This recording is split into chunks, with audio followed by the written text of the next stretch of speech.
Hey guys, welcome back to Contest Prep University. I'm Joe Klemczewski with Adam Atkinson, episode 2 in our series, Your First Contest. We're going to talk about what happens once you get to that location, that on-site venue. So first, you're going to be probably getting there a day or so early. That's a little bit of an important factor just to make sure if you have flown, that you don't have a late flight that causes something to get really pushed back and you end up missing a show. But at the same time, you really need to pay attention to the schedule. There are going to be check-in meetings. You could have hair and makeup meetings that you have to get to, or appointments. All of those things, you really have to make sure that you have planned appropriately. But once you get to that check-in, Adam, tell us a little bit about what they can expect. What kind of information are they listening for, and what do they have to really take note of, maybe write down and follow in terms of instructions? Yeah, so when you get to check-ins, the first thing is you want to absolutely check in. So make sure you're going through whatever line they have set up. Typically, they're going to give you your number. They may get your height. They may get your height and weight, and they may just get your weight, depending on what division you're in. Make sure that you sign up for the correct division. Sometimes with my girls, they could be an inch or two different show to show, depending on how they're measured. So even if you're always class B, double check that you're in class B, because they may change the height classes.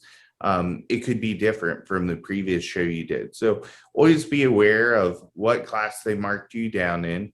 And then also, this is a good time to see, hey, how many competitors are in my class as of right now? It's never a bad idea to look at that. Additionally, show schedule. Typically, they will give you the lineup for tomorrow at that point in time. Now, on my peak week documents, my clients are supposed to send me the lineup only at Friday night, because how many times have they changed the order from, the midweek, like here's the schedule, and then you get there Friday and it's a little different.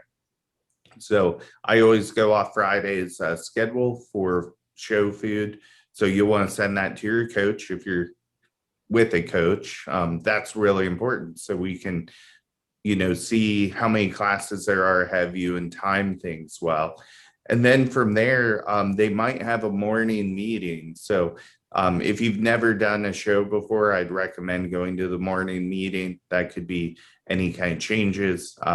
They may not have your number or need to give you a different number.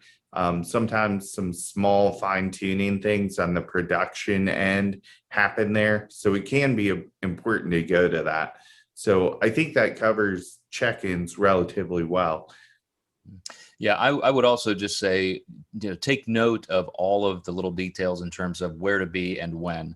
A lot of times at larger events, you may have pickups at a hotel, and then they're taking you to, a few blocks down to a venue, different shuttle times. They can also have holding or staging areas. So there may only be room for a certain amount of people in the backstage pump up area, quote, proper. And then they want you in another location to kind of be in a chute, so to speak, to move in. So pay attention to all those things, including whether or not you can even have a backstage coach, if they need to have some kind of a wristband or ticket.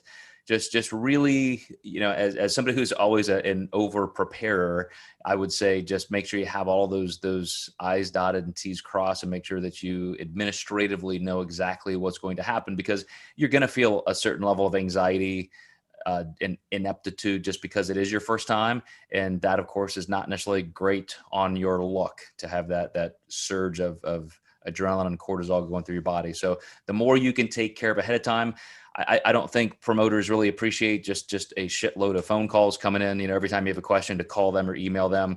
They get a little tired of that. They'll say, hey, it's on the website. So again, just make sure you really have all that stuff down. Pay attention everywhere you go, and even ask other people. There will always be competitors who are, old war horses that have been there and done that. And so just a question, along the way to people who are standing around can really help you understand what's going on. But Adam, we're gonna tackle in the third episode what really does happen backstage. So once you're there, the curtains are up and it's time to go, that's where you're going to get even a bigger surge of adrenaline, because now that clock is ticking and it's a whole different ball game. So stay tuned, guys, and we're going to chat about that in the next Contest Prep University.